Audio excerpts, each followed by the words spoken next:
मराठा आरक्षणाचं आंदोलन ज्या विभागात सुरू झालं तो विभाग म्हणजे मराठवाडा। मराठा आरक्षणासाठी फार मोठ्या प्रमाणात आत्महत्या ज्या विभागात झाल्या तो विभाग म्हणजे परत एकदा मराठवाडा। आणि ज्या विभागात मराठ्यांची अवस्था अतिशय दयनीय आहे तो विभाग म्हणजे परत एकदा मराठवाडा। आणि याच मराठवाड्यासाठी सरकार आरक्षण देण्यासाठी तयार झालेलं होतं का, किंवा येणाऱ्या काळात सुद्धा फक्त मराठवाड्यात सुरुवातीला अशा पद्धतीने मराठा आरक्षण मिळू शकतं का, याचंच विश्लेषण मी या व्हिडिओच्या माध्यमातून करणार आहे। तेव्हा आपल्या सर्वांना विनंती आहे की कृपया हा व्हिडिओ शेवटपर्यंत पहा। हा व्हिडिओ लाईक करा, कमेंट करा, शेअर करा अशा पद्धतीची विनंती करतो आणि आजच्या विषयाला सुरुवात करतो। नमस्कार, मी एस.आर. पवार आणि माझ्या यूट्यूब चॅनलचं नाव सुद्धा एस.आर. पवार हेच आहे। आपण अजूनही माझ्या यूट्यूब चॅनलला सबस्क्राईब केलेलं नसेल तर विनंती आहे की कृपया माझ्या यूट्यूब चॅनलला सबस्क्राईब करा, हा व्हिडिओ जास्तीत जास्त लाईक करा, शेअर करा, कमेंट करा अशी एक विनंती करतो आणि आजच्या विषयाला सुरुवात करतो। मुद्दा असा आहे आणि ह्या विषयाच्या सुरुवातीला मी एक गोष्ट क्लिअर करू इच्छितो। ती गोष्ट अशी आहे की मी या व्हिडिओमध्ये जे काही मांडणार आहे ते माझ्या मनचं असणार नाही। एक व्हिडिओ आहे जो 15 ऑगस्टच्या आसपास एखाद दुसरा दिवशी मागे किंवा पुढे यूट्यूबवरती अपलोड झालेला आहे, जो सुशील कुलकर्णी यांचं जे यूट्यूबचं चॅनल आहे त्यांच्या स्वतःच्या यूट्यूब चॅनलवरती हा व्हिडिओ त्यांनी शेअर केलेला आहे। त्यामध्ये त्यांनी एक मुलाखत घेतलेली आहे। ती मुलाखत त्यांनी कुणाची घेतलेली आहे तर किशोर चव्हाण हे मनोज जरांगे पाटील यांचे सहकारी आहेत आणि त्यांच्या सहकाऱ्यांच्या सोबत किंवा त्यांच्या सहकाऱ्यांची म्हणजे किशोर चव्हाणांची मुलाखत ही सुशील कुलकर्णी यांनी घेतलेली आहे। आणि त्या मुलाखतीचा एक व्हिडिओ त्यांनी 15 ऑगस्ट 2024च्या आसपास किंवा एखाद दुसरा मागे किंवा पुढे, कारण त्या ठिकाणी तारीख न येता 3 दिवसापूर्वी टाकलेला व्हिडिओ किंवा 4 दिवसापूर्वी टाकलेला व्हिडिओ अशा पद्धतीचा एक वेळ दिला जातो। तेव्हा 15 ऑगस्टच्या आसपास टाकलेला व्हिडिओ जो यूट्यूबवरती उपलब्ध आहे, तुम्ही जर सुशील कुलकर्णी या नावाने जर सर्च केलं तर तुम्हाला हा व्हिडिओ मिळू शकतो, किंवा या व्हिडिओची लिंक मी माझ्या या व्हिडिओच्या सबस्क्रिप्शनमध्ये देणार आहे, तो सुद्धा तुम्ही व्हिडिओ स्वतः जाऊन पाहू शकता। आणि ज्या किशोर चव्हाणांचं नाव मी पुन्हा पुन्हा घेत आहे, जे किशोर चव्हाण हे मनोज जरांगे पाटील यांचे सुरुवातीपासूनचे सहकारी आहेत। किशोर चव्हाण हे जेव्हा सरकारसोबत काहीतरी चर्चा करायची असे तेव्हा चर्चा करण्यासाठी जी टीम सरकार दरबारी जायची त्यामध्ये किशोर चव्हाण हे प्रमुख असायचे।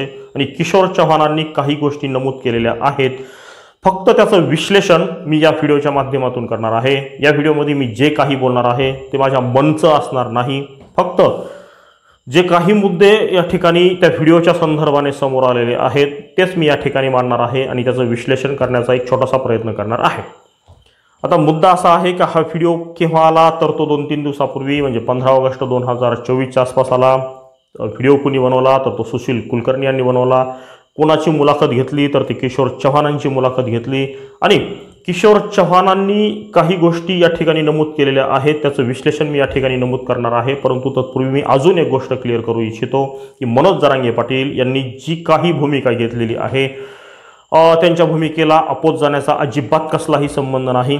ते जे काही भूमिका घेत आहेत त्यांना संपूर्ण अधिकार मराठा समाजाने दिलेला आहे आणि मराठा समाजाने जो अधिकार दिलेला आहे त्याच्यानुसारच ते काहीतरी भूमिका मांडत आहेत, मराठा समाजाशी वेळोवेळी चर्चा करत आहेत आणि काही बैठकांमधून कुठले मुद्दे उचलायचे किंवा कुठल्या मुद्द्यावरती लढायचं आहे तेच मुद्दे घेऊन मनोज जरांगे पाटील पुढे जात आहेत। तेव्हा त्यांच्या मुद्द्यांना अपोज करण्याचा या ठिकाणी कसलाही प्रयत्न होणार नाही, कसलाही प्रयत्न करण्याचा संबंध नाही। फक्त सुशील कुलकर्णी आणि किशोर चव्हाण यांच्यामध्ये जे काही संभाषण झालं तेच मी या ठिकाणी मांडण्याचा प्रयत्न करणार आहे। तर मुद्दा असा आहे की किशोर चव्हाण यांनी स्वतः असं काहीतरी सांगितलेलं आहे की जेव्हा लाठी हल्ला झाल्याच्या नंतर एक फार मोठं सभेचं आयोजन अंतरवाली सराटी या ठिकाणी करण्यात आलं। 14 ऑक्टोबर 2023 या दिवशी एक मोठी सभा आयोजित केली गेली आणि सभेच्या नंतर मनोज जरांगे पाटील हे उपोषणाला बसले आणि उपोषणाच्या 17-18 दिवस उपोषणाच्या नंतर एक सरकारची एक समिती आली ज्याच्यामध्ये काही न्यायमूर्ती सुद्धा होते, मग न्यायमूर्ती शुक्रे असतील किंवा गायकवाड असतील अशा पद्धतीचे लोक त्या ठिकाणी आले आणि त्या ठिकाणी काहीतरी चर्चा अशी झाली असं किशोर चव्हाण असं सांगत आहेत की मराठवाड्यातील मराठ्यांना मराठा आरक्षण आपण देऊन टाकूया अशा पद्धतीची चर्चा झाल्याचं किशोर चव्हाण बोलत आहेत आणि किशोर चव्हाण आणि सुशील कुलकर्णी यांच्यामधला हा संवाद आहे। हे माझ्या मनचं नाही किंवा मी अशा पद्धतीने काहीतरी विश्लेषण करण्याचा प्रयत्न करत नाही, मात्र हा व्हिडिओ आपल्या सर्वांपर्यंत यायला हवा, त्याच्यातलं विश्लेषण आपल्यापर्यंत यायला हवं। आणि ज्यामध्ये किशोर चव्हाण असं सांगत आहेत की जेव्हा ही समिती त्या ठिकाणी उपस्थित झाली, अंतरवली सराटीमध्ये आली आणि त्यांनी असं सांगितलं की सरकारची अशी इच्छा आहे की किंवा सरकार मराठवाड्यातील मराठ्यांना आरक्षण द्यायला तयार आहे, अशा पद्धतीचं विश्लेषण किशोर चव्हाण यांनी केलेलं आहे। मुद्दा असा आहे की हे आंदोलन सुरुवातीला सुरू कुठे झालं, तर ते मराठवाड्यामध्ये झालं। मराठवाड्यामध्ये हे आंदोलन सुरू होण्याला अनेक कारणं आहेत, ज्यामध्ये प्रमुख कारण हे आहे की मराठवाड्यातील मराठ्यांची अवस्था ही अतिशय दयनीय झालेली आहे। पश्चिम महाराष्ट्रातील मराठ्यांची अवस्था थोडीशी बरी आहे, उत्तर महाराष्ट्रातील मराठ्यांची अवस्था थोडीशी अजून चांगली आहे। विदर्भातील मराठ्यांचा विचार करायचा झाला तर विदर्भातील मराठ्यांना यापूर्वीच अशा पद्धतीचं आरक्षण मिळालेलं आहे। त्याचबरोबर उर्वरित पश्चिम महाराष्ट्रातील मराठ्यांना सुद्धा अशा पद्धतीचं आरक्षण मिळालेलं आहे। त्यातील बराचसा मराठा समाज अगोदरच कुणबी प्रमाणपत्र घेऊन ओबीसी आरक्षणामध्ये गेलेला आहे। उत्तर महाराष्ट्रातील मराठा समाज सुद्धा अशा पद्धतीने आरक्षणात गेलेला आहे। कोकणातील मराठ्यांचं असं म्हणणं आहे की आम्हाला ओबीसी मधून आरक्षणामध्ये जायचं नाही किंवा कुणबी प्रमाणपत्र घ्यायचं नाही, आम्हाला जर द्यायचंच असेल तर मराठा म्हणून आरक्षण द्या, आम्हाला कुणबी प्रमाणपत्र घ्यायचं नाही आणि कुणबी म्हणून आम्हाला ओबीसीमध्ये जायचं नाही, अशा पद्धतीचं विश्लेषण कोकणामधील मराठा समाज करत आहे। तेव्हा मग धग ही खऱ्या अर्थाने कुठे आहे, तर ती मराठवाड्यामध्ये आहे। सुरुवातीपासून होती, आजही ती मराठवाड्यामध्येच आहे। मराठवाड्यामध्ये एकतर सुरुवातीपासून अशा पद्धतीचं आरक्षण मिळालेलं नव्हतं, पहिली गोष्ट। दुसरी गोष्ट, या ठिकाणी फार मोठा दुष्काळी भाग असल्यामुळे या ठिकाणच्या मराठ्यांची अवस्था अतिशय दयनीय झालेली आहे आणि मराठा समाज हा इतर सर्व समाजांच्या मागे पडलेला आहे का, तर हो, त्याचं उत्तरही होकारार्थी आहे। मराठा समाज हा फार मोठ्या प्रमाणात मागे पडलेला आहे। तेव्हा खरी गरज ही सुरुवातीपासून मराठवाड्यामध्येच होती, आजही ती आहे। याचा अर्थ असा नव्हे की मनोज जरांगे पाटील हे ज्या पद्धतीने संपूर्ण महाराष्ट्रातील मराठ्यांसाठी आरक्षण मागत आहेत त्याला माझा विरोध असण्याचं कुठलंही कारण नाही, अजिबात तशा पद्धतीचं माझं मत नाही किंवा तशा पद्धतीचं मत मी या ठिकाणी मांडण्याचा प्रयत्न करत नाही। मनोज जरांगे पाटील हे जे काही भूमिका घेत आहेत त्याला माझा कसल्याही पद्धतीचा विरोध नाही, हे मी पुन्हा पुन्हा क्लिअर करत आहे। मी जो मुद्दा फक्त मांडत आहे की तो किशोर चव्हाण यांनी जो उपस्थित केलेला आहे तो मी या ठिकाणी मांडत आहे। त्याचा जो व्हिडिओ मी या डिस्क्रिप्शन बॉक्समध्ये किंवा जे स्पष्टीकरण असणार आहे त्यामध्ये मी खाली त्याची लिंकसुद्धा देणार आहे, तो व्हिडिओ आपण जाऊन पाहू शकता। यामध्ये मी सुरुवातीलाही क्लिअर केलेलं आहे की मी या व्हिडिओमध्ये जे काही मत मांडणार आहे त्यातील एकही शब्द माझ्या मनचा नाही। जो काही व्हिडिओ माझ्या पाहण्यात आला किंवा तुमच्यापैकीही लाखो लोकांनी तो बघितलेला आहे, त्याचे व्ह्यूज खूप जास्त आहेत, तुमच्यापर्यंत अनेकांपर्यंत तो व्हिडिओ आलेला आहे, तो आपण पाहू शकता। त्याचंच विश्लेषण फक्त मी या ठिकाणी करत आहे।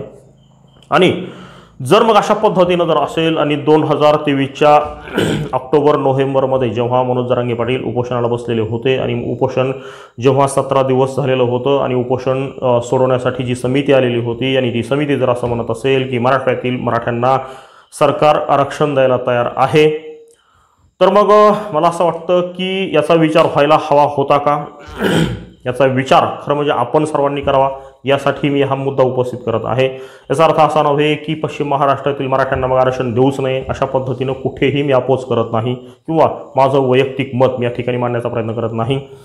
मात्र जर मराठवाड्यातील मराठ्यांना जर तेव्हा आरक्षण मिळणार असेल आणि आजही जर मिळणार असेल तर ते घ्यावं का, या बाबतीत मी थोडंसं विश्लेषण करण्याचा प्रयत्न करणार आहे। मला असं वाटतं की जर अशा काही टप्प्याटप्प्याने जरी मराठा आरक्षण जर मिळणार असेल आणि त्यातला पहिला टप्पा हा मराठवाडा असेल, मराठवाड्यातील मराठ्यांना पहिल्या टप्प्यात जर अशा पद्धतीनं आरक्षण मिळणार असेल तर घ्यायला काय हरकत नसावी, अशा पद्धतीचं मी थोडंसं विश्लेषण करू शकतो। जर सुरुवातीला मराठवाड्यातील खरं म्हणजे जेवढ्या आत्महत्या झाल्या मराठा आरक्षणासाठी त्यातील सगळ्यात जास्त आत्महत्या ह्या मराठवाड्यामध्ये होत्या, त्यानंतर शेतकरी आत्महत्या ज्या झाल्या त्यातीलही सगळ्यात जास्त आत्महत्या विदर्भानंतर जर कुठे जर झालेल्या असतील तर त्या मराठवाड्यामध्ये होत्या आणि त्यातही शेतकऱ्यांच्या होत्या। मग शेतकरी समाज हा सगळ्यात जास्त कुठला आहे तर तो सुद्धा मराठा समाज आहे आणि मग मराठा समाजामध्ये अशा पद्धतीने शेतकऱ्यांच्याही जर आत्महत्या होत असतील आणि माझ्या माहितीप्रमाणे अशा काही विद्यार्थिनींनी सुद्धा आत्महत्या केलेल्या आहेत की माझ्या वडिलांकडे कुठल्या तरी परीक्षेची 200-300 रुपये किंवा 1-2 हजार रुपये फीस भरण्यासाठी पैसे नाहीत म्हणून सुद्धा काही मुलींनी आत्महत्या केल्याच्या घटना मराठवाड्यामध्ये घडलेल्या आहेत। मराठवाड्यातील मराठ्यांची अवस्था अतिशय दयनीय आहे। मराठवाड्यातील लाखो लोकांचं स्थलांतर पुणे आणि मुंबई या ठिकाणी झालेलं आहे, हे सुद्धा आपल्याला माहीत आहे। मराठवाड्यातील अनेक लोक अक्षरशः दुबईमध्ये पडेल ते काम करण्यासाठी सुद्धा स्थलांतरित झालेले आहेत। हे आणि अशा पद्धतीचे अनेक मुद्दे आहेत। मराठवाड्यातील विद्यार्थ्यांकडे एवढेही पैसे शिक्षणासाठी उपलब्ध नाहीत की ते अगदी 10-20 हजार भरून कुठल्या तरी संस्थेमध्ये थोडंफार काहीतरी शिक्षण घेऊ शकतील, अशी इतके सुद्धा पैसे शिक्षणावरती खर्च करण्यासाठी काही लोकांकडे नाहीत। ही सुद्धा सत्यता आपण समजून घेण्याची आवश्यकता आहे।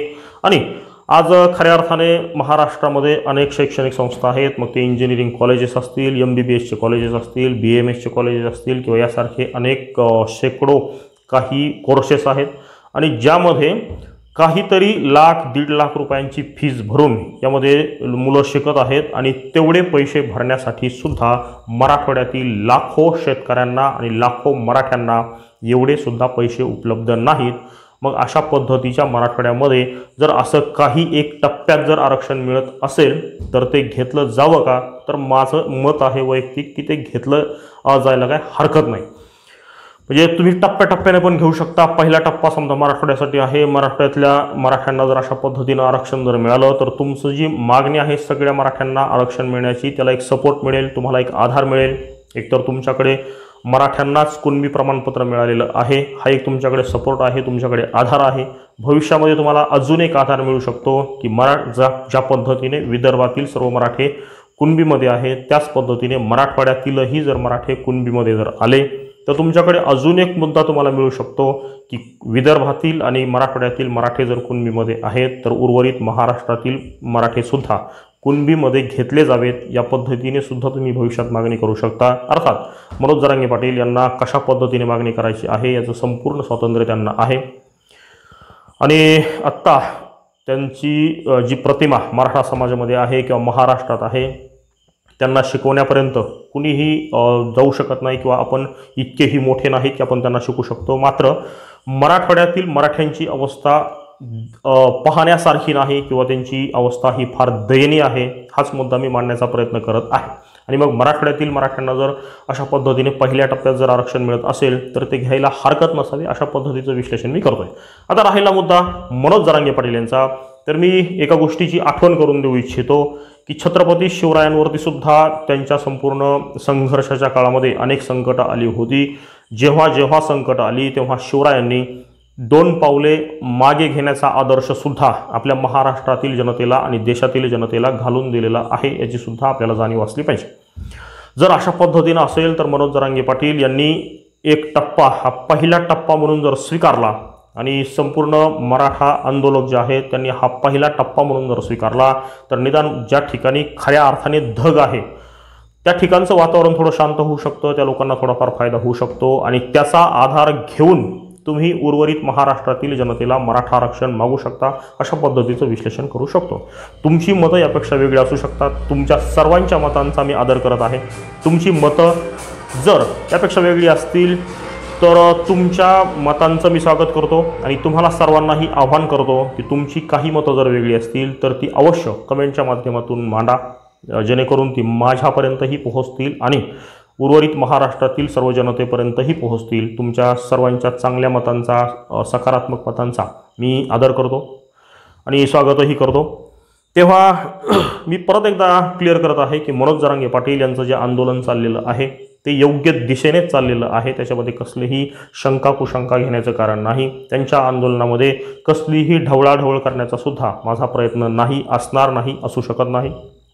मात्र जर सरकार अशा पद्धतीने मराठवाड्यासाठी जर द्यायला तयार असेल आणि मराठवाड्यामधली धग ही फार तीव्र स्वरूपात जर असेल तर जितक्या लवकर शक्य असेल तितक्या लवकर यांना जर आरक्षण अशा पद्धतीनं जर मिळत असेल तर एक टप्पा म्हणून तो स्वीकारला जावा आणि नंतर पुढचं आंदोलन आपलं सुरू ठेवावं, अशा पद्धतीचं विश्लेषण मी या व्हिडिओच्या माध्यमातून केलेलं आहे।